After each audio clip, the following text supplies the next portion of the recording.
Welcome to Success in 7, where we shine a light on small businesses that are doing business differently to inspire others to do the same in just 7 minutes.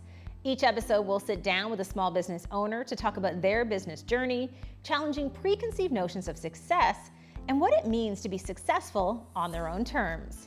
In the studio today, I'm joined by Alex Whitfield and Owen Osinde from Uplift Media Group.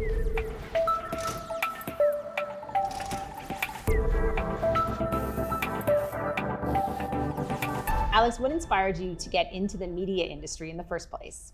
You know, what inspired me to get into the media industry is my most free moment. When I graduated high school and when I had time to myself, you know, during that summer when you're kind of at a freer state, the first thing I wanted to do was create content.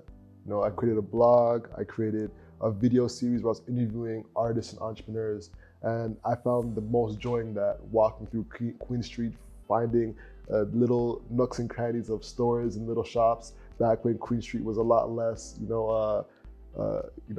retail heavy, you know. So that's what really inspired me, and that thread of thought is what led me into Hustle Over Everything and building up Uplift Media. Owen, the podcast has grown in popularity. Yes. Can you talk about how the podcast fits into the business overall? Yeah, the podcast fits into the business because, you know, it's the flagship brand of Uplift Media. And I think over the past couple of years, it's actually allowed us to get into other different ventures, which is Uplift Studios. So when you create a lot of content, you create good content for social, whether it's TikTok or Instagram, and those other channels become their own businesses as well. So just by creating content, sharing stories, you know, we create these different formats of different clips. A lot of people want to be like, hey, can you make that kind of content for me for my business? And once you saw that opportunity, it's okay, we can actually spin this out and make its own type of content creation agency. But it just came from an organic approach from just creating content that people love, and then finding ways of how we can also help other people create content with short form videos for their businesses, or if they want to create a podcast, we can also help them start a podcast too. It's interesting for many of us who are in the media world that podcasts can sometimes be that way that we kind of test content, we try new technologies. Yes. Do you see your podcast as something like that? Yeah, you know, because podcasting, it's all about iterating. Like everything, you have an opportunity next week to try something new. So whether it's like trying different camera setup or different, the way, for example, like the studio set, you know, how do we make sure that it's optimized for all of us to look good on camera and for the viewer to also have a good engaging experience. On the back side of it is like we've been trying a lot of different things with sound, different recording equipment. I know your husband in the background was showcasing a switchboard. So we're also looking at how can we produce more content at a faster pace and what kind of technology exists out there to help us with that. So over time, like as your budget increases, you also try and invest in better equipment that's actually going to help you produce a better show. And Alex, if you think about your success over time, compared to when you first started out, where are you at today? Man, leaps and bounds from where we first started. We first started a month before the pandemic. Yeah. And we had to go basically, you know, virtual overnight and adapt to virtual. So if you were to look back at our previous content, you'd see us with scruffy beards and no haircuts and 720 imagery for content. And now we're shooting in 4K. So it's definitely been quite a jump from where we started to where we are now. Yeah.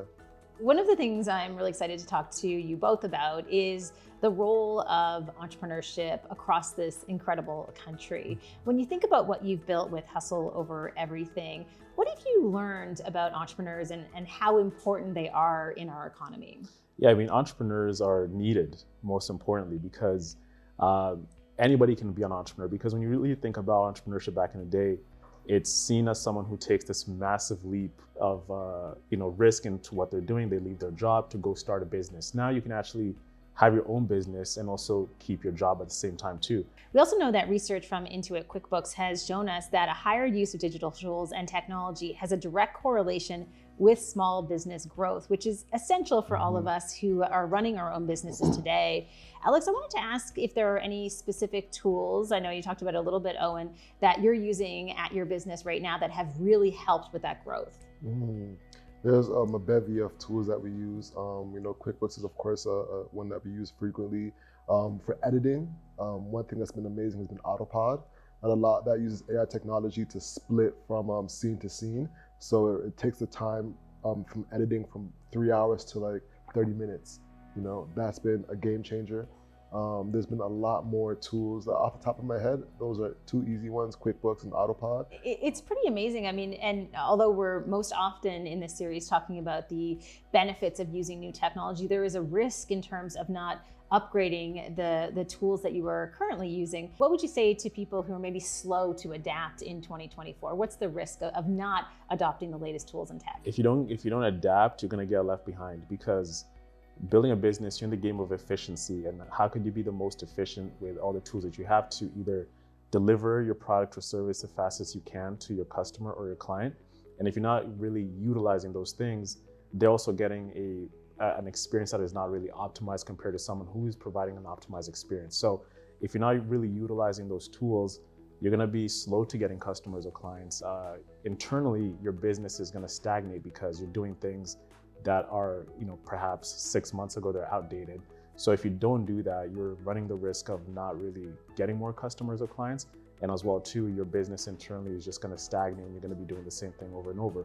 Things will be working, but there's also an opportunity just to implement things to really take things to another level, where you can actually be competing with the people who are competing at the, let's say, six figures to 7 figure mark. How do you get there? You got to have the right tools in place to be able to do that. Since this series is called Success in 7, what are your big goals for 2024 in 7 words or less? Big goals in 7 words or less is grow the business to high 6 figures. So tell me, what are your goals in 7 words or less for 2024? Revenue generating activities, building brand and audience.